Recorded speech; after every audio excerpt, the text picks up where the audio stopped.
सो hey everyone, welcome back. तो भाई आज हम आ गए हैं डे 5 पे। ठीक है, तो डे 5 हमारा आ गया है और डे 5 में हमने करना है pro rata topic. Pro rata में तो यार बहुत ही ज़्यादा दिक्कतें आ रखी हैं।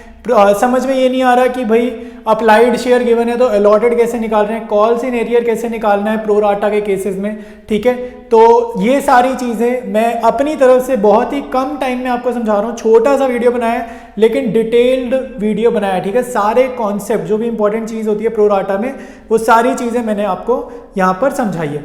और वीडियो देखते हो यार, माइंडसेट ये बनाना कि यार तुम्हें ये आ जाएगा टॉपिक ईजी। अगर तुम पहले ही सोच लोगे ना कि ये मुश्किल है, मेरे से नहीं होगा, फिर सच में नहीं होगा। और पहले ही सोचोगे, पॉजिटिव माइंडसेट के साथ बैठोगे कि हाँ ये मेरे को समझ में आ जाएगा, फिर वीडियो देखोगे तो मुझे उम्मीद है यार कि आपको ये टॉपिक सचमुच समझ में आ जाएगा।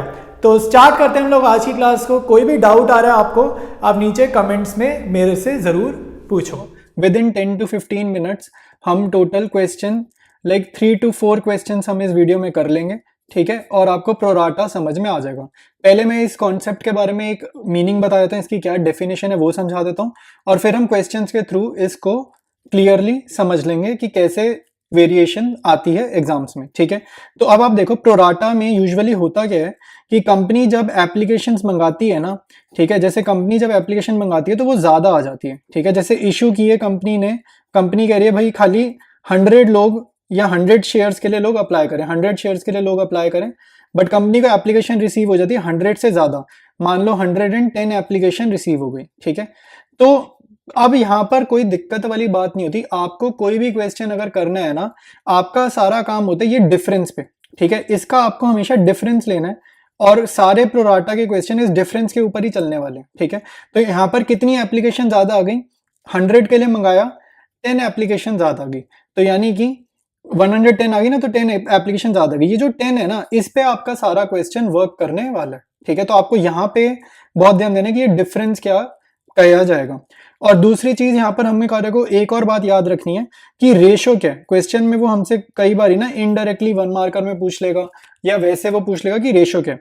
तो रेशो यहाँ पर होती है 2। ये इशू की है, ये एप्लीकेशन रिसीव्ड है। तो ये जो एप्लीकेशन रिसीव्ड है इसको हम बोल देते हैं अप्लाइड, और ये जो इशू है इसको हम बोल देते हैं अलॉटेड।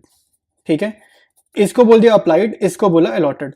तो रेशो आपकी यूजुअली जो रहती है वो रहती है अलॉटेड अपॉन में अप्लाइड। ठीक है, रेशो का मतलब ही डिवीजन होता है अलॉटेड अपॉन में अप्लाइड। तो हमारे क्वेश्चन में अगर रेशो पूछा जाएगा तो अलॉटेड क्या है 100, अप्लाइड क्या है 110। तो आपकी रेशो ये सॉल्व करके आ जाएगी 10 अपॉन में 11।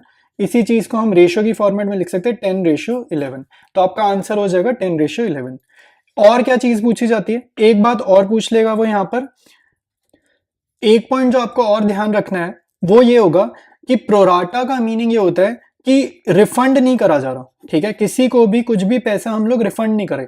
अगर मैंने बोला प्रोराटा, यहाँ पर उसने क्वेश्चन में इन्फो दी कि इशू इतना की है, एप्लीकेशन रिसीव्ड इतनी है और pro rata allotment has been made, अगर क्वेश्चन ऐसा बोलते तो इसका मीनिंग है रिफंड नहीं करा, किसी को भी पैसा रिफंड नहीं किया।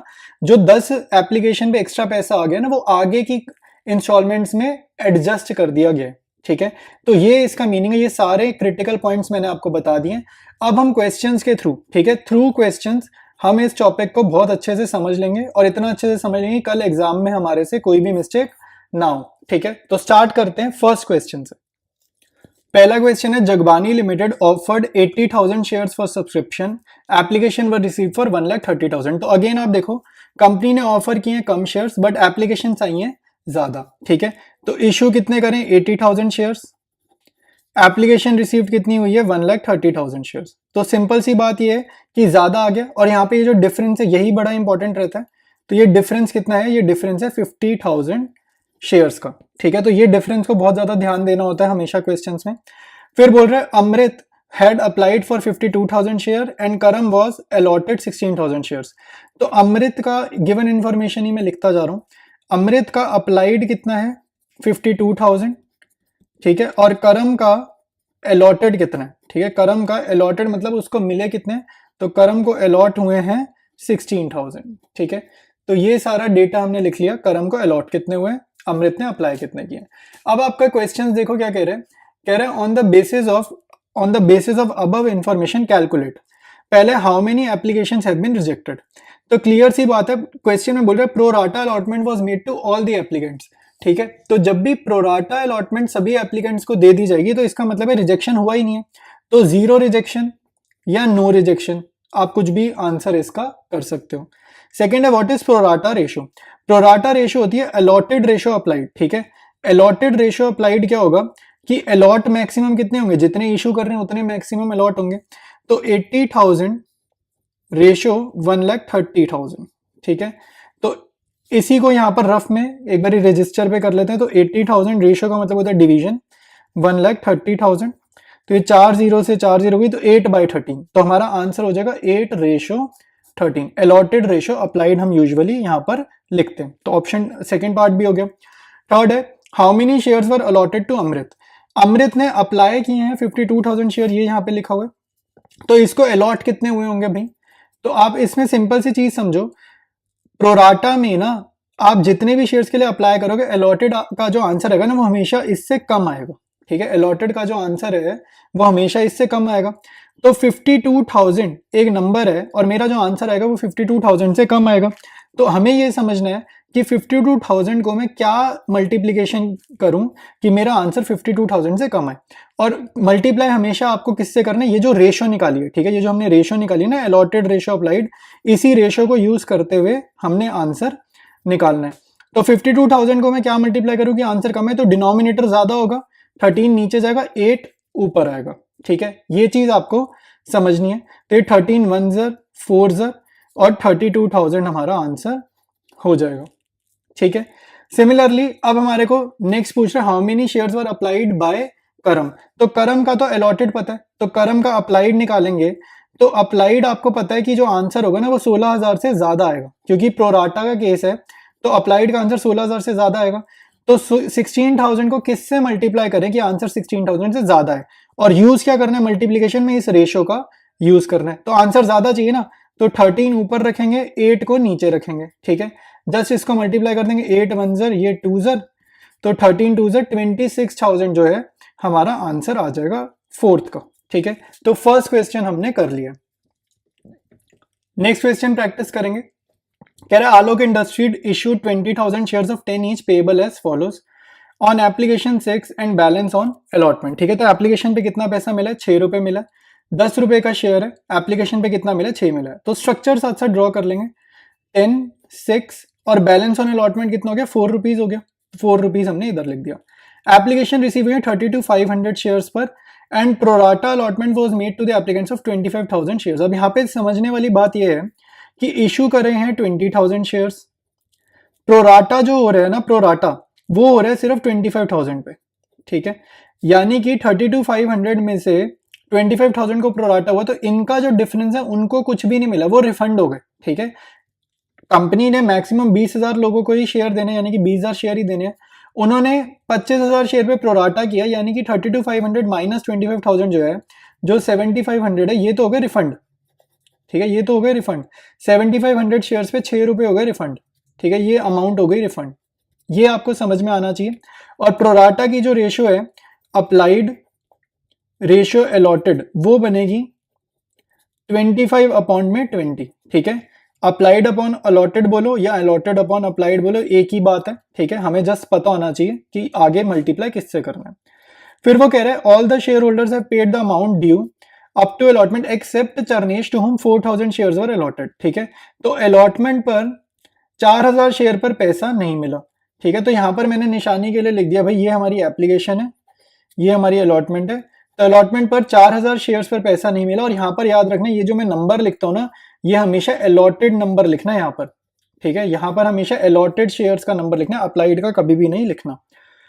तो पूछ कह रहे calculate the amount due but not paid by Charnesh, calculate allotment money received. अब यहाँ पर गलती क्या करते हैं बच्चे, आप अगर सीधा ऐसे करोगे ना 4,000 इंटू 4 कि ये पैसा नहीं मिला, तो वो गलत है। वो गलत इसलिए क्योंकि हमारा क्वेश्चन प्रोराटा का है।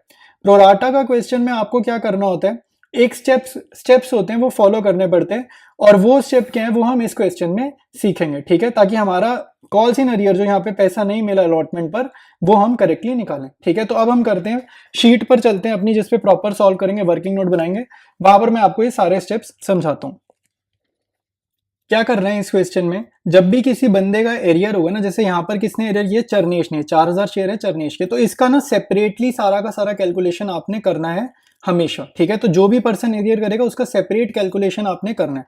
तो यहाँ पर पहले तो उसने हमें अलॉटेड शेयर बताया है, तो चरनेश के पहले तो आप क्या करोगे, अप्लाइड शेयर्स निकालोगे, तो 4000 से ज्यादा आएगा आंसर, ये हमने समझा। रेशो कौन सी यूज करेंगे, अप्लाइड अलॉटेड प्रोराटा वाली, तो आंसर ज्यादा आएगा ना, तो 25,000 ऊपर रखेंगे, नीचे रखेंगे 20,000, ठीक है। ये के से के गया, ये एक जीरो से एक जीरो गई, ये 2 से 200 गया, 25 2 जर आता है 50 और 2 जीरो यानी कि 5000। तो इस पर्टिकुलर बंदे का हमने अलग से करना है। इस पर्टिकुलर बंदे ने कितने शेयर्स के लिए अप्लाई किए, 5000 शेयर्स के लिए, इसको अलॉट हुए 4000 शेयर्स। अब आपको हमेशा नेक्स्ट स्टेप में निकालना होता है सरप्लस। ये बिल्कुल स्टेप्स बता रहा हूँ, स्टेप्स रट लेना, जैसे मैं कर रहा हूँ वैसे ही कर लेना, सारे क्वेश्चन सॉल्व हो जाते हैं इसी स्टेप किया, इसी प्रोसेस से, ठीक है। सरप्लस क्या होगा, सरप्लस ऑन एप्लीकेशन, अगला स्टेप है सरप्लस ऑन एप्लीकेशन। इस बंदे ने एप्लीकेशन पे कितना पैसा एक्स्ट्रा दे दिया, एक्स्ट्रा इसलिए दे दिया भाई क्योंकि इसको 5000 शेयर चाहिए थे, इसने 5000 शेयर के लिए एप्लीकेशन पे पैसा भरा, तो इसने 5000 शेयर मिलने चाहिए, बट कंपनी ने इसको 4000 शेयर अलॉट करें, तो यानी कि इसने 1000 शेयर पर, 1000 नंबर ऑफ शेयर्स पर 6 रुपए एक्स्ट्रा दे दिया ना, 5000 में से 4000 गए, 1000 आया, 1000 शेयर पर इसने 6 रुपए एक्स्ट्रा दे दिए, तो इसका जो एक्स्ट्रा पैसा आ गया है एप्लीकेशन पर वो 6000 रुपए आ गया, ठीक है। सीधी सी बात है, अगर आप कभी भी लाइफ में कहीं पर भी एडवांस देते हो तो अगली इंस्टॉलमेंट में आप वो एडवांस का पैसा एडजस्ट करोगे। जैसे एग्जांपल के लिए अगर किसी को नहीं समझ आया, इसका एक एग्जांपल ऐसे समझ लेते हैं, रेंट का एग्जांपल बहुत अच्छे से समझ आता है बच्चों को। अगर हमने जनवरी में रेंट पे किया एक्स्ट्रा, जनवरी मंथ में आपने मान लो जनवरी का रेंट तो दिया ही दिया, प्लस आपने फेब्रुवरी का रेंट भी हाफ पे कर दिया, ठीक है। लेकिन कब पे कर दिया, जनवरी में ही पे कर दिया, सारा काम आपने जनवरी में ही करा। तो आप खुद सोचो, फेब्रुवरी के मंथ में जब रेंट हमारे को पे करना होगा, ठीक है, या किसी को भी रेंट पे करना होगा, तो वो फेब्रुवरी का सारा रेंट थोड़ी देगा, तो वो फेब्रुवरी में रेंट एडजस्ट नहीं कर देगा, वो एडजस्टमेंट उस हिसाब से करेगा कि पिछले महीने उसने जो भी रेंट पे करा था वो अमाउंट वो अब नहीं देगा, बचा कुचा बकाया अमाउंट, ड्यू अमाउंट वो अब देगा, ठीक है। तो next instalment, basically next month या नेक्स्ट इंस्टॉलमेंट एडजस्ट करके बंदा पे करता है, ठीक है। सेम चीज हमारे प्रोराटा के केसेस में चल रही है कि एप्लीकेशन पर अगर कोई बंदा एक्स्ट्रा पैसा दे देगा, ठीक है, कोई बंदा अगर एक्स्ट्रा पैसा दे देगा एप्लीकेशन के टाइम पर, तो वो जो अगली इंस्टॉलमेंट होगी अलॉटमेंट की, उसमें वो अमाउंट वो पे नहीं करने वाला, क्योंकि उसने वो यहाँ पर पैसा दे दिया ना, यहाँ पर जो पैसा दे दिया वो आगे एडजस्ट होगा, तो अब आगे जब भी जितना भी पैसा देना होगा उसमें वो एक्स्ट्रा वाला पैसा काट देगा, बाकी पैसा वो दे देगा, ठीक है। तो ये आपको समझना है। अब आप सोचोगे सरप्लस आपने निकाल लिया, अब अगला स्टेप होता है हमेशा क्या निकालने का, नेक्स्ट स्टेप होगा आपका अलॉटमेंट ड्यू कितने की थी। एक तो आप ये निकालोगे अलॉटमेंट ड्यू कितने की थी, आइडियली यहाँ पे क्या निकालेंगे, आइडियली अलॉटमेंट कितने की ड्यू थी, ठीक है, एक आप ये निकालोगे। फिर उसमें से जो एक्स्ट्रा गया वो अब हम थोड़ी पे करेंगे, क्योंकि हम जैसे जनवरी में अगर फरवरी का रेंट दे दिया तो फरवरी के मंथ में अब हम एडजस्टेड रेंट देंगे, तो आइडियली कितना ड्यू है, ठीक है। इसको ऐसे देखो, फरवरी के मंथ में आइडियली कितना रेंट ड्यू है, या नेक्स्ट इंस्टॉलमेंट आइडियली कितनी ड्यू है, उसमें से माइनस कर दोगे सरप्लस, ठीक है। तो अब जो अमाउंट आएगा ना, ये आपकी होगी एक्चुअल ड्यू ऑन अलॉटमेंट, ठीक है, इसको हम बोलेंगे एक्चुअल ड्यू ऑन अलॉटमेंट, ठीक है। और ये वो पैसे जो एडजस्टमेंट के बाद बंदे को देना चाहिए था, बट बाद में पता चला कि इस बंदे ने ये पैसा नहीं दिया, यहां पर एरियर कर दिया, ठीक है। तो इसी चीज को हम बोलते हैं calls in arrear on allotment, ठीक है। तो ये हम यहां पर साथ साथ लिख देंगे, यहां पर हम इसी चीज को एक्चुअली जितना मंगाया गया था एडजस्टमेंट के बाद वो बंदे ने पे नहीं किया, तो इसको बोलेंगे calls in arrear, calls in arrear on allotment. तो अलॉटमेंट के टाइम पर कितना पैसा कंपनी को नहीं मिला ये वो हो जाएगा, ठीक है। तो अब हम देखते हैं अलॉटमेंट ड्यू कितना था। तो आइडियली बंदे से कंपनी ने मंगवाए 4 रुपए, ठीक है, जितने शेयर्स उसके पास थे, तो 4000 इंटू 4, ठीक है। तो अलॉटमेंट ड्यू कितना था, 4000 इंटू 4 उसका ड्यू था, यानी कि 16,000 रुपीज उसके ड्यू थे। लेकिन उसमें से 6000 तो पहले के आए पड़े, तो ये 6000 यहां पर वो बंदा अब नहीं देगा, ठीक है। तो कंपनी ने उसको कहा कि 16000 हम तुमसे मांग रहे थे, बट क्योंकि तुम्हारे 6000 एडवांस आ गए हैं तो तुम्हें सिर्फ 10,000 रुपए पे करने, ठीक है, तुम्हें सिर्फ 10,000 रुपए पे करने, और ये भी इस बंदे ने पे नहीं करे, तो 10,000 रुपए क्या हो गया, एरियर हो गया, कॉल्स इन एरियर हो गया, ठीक है। तो ये हमारा amount not received on allotment है। क्वेश्चन का फर्स्ट पार्ट हमने सॉल्व कर लिया कि कितना अमाउंट चरनेश ने पे नहीं किया, ठीक है। तो इसी चीज को कॉल्स इन एरियर मतलब नॉट पेड बाय चरनेश, ठीक है, नॉट पेड बाय चरनेश। तो फर्स्ट पार्ट का हमारा आंसर हो गया। सेकंड पार्ट पूछ रहे कैलकुलेट अलॉटमेंट मनी रिसीव्ड।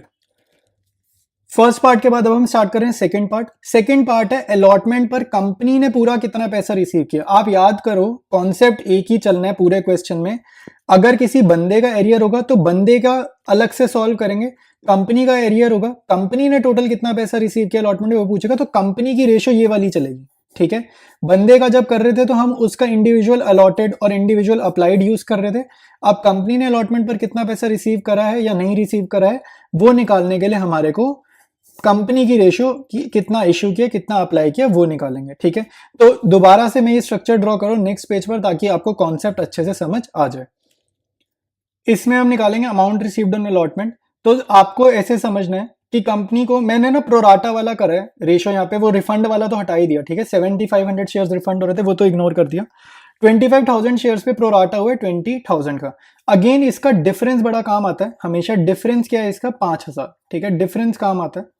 तो डिफरेंस मतलब क्या हो गया भाई कि इश्यू करे थे 20,000 शेयर, ठीक है, लेकिन कंपनी को एप्लीकेशन मिल गई 25,000 शेयर की। तो कंपनी को भाई अगर ज्यादा पैसों की एप्लीकेशन मिल गई तो कंपनी को एक्स्ट्रा शेयर्स रिफंड करने चाहिए, 5,000 शेयर रिफंड करने चाहिए।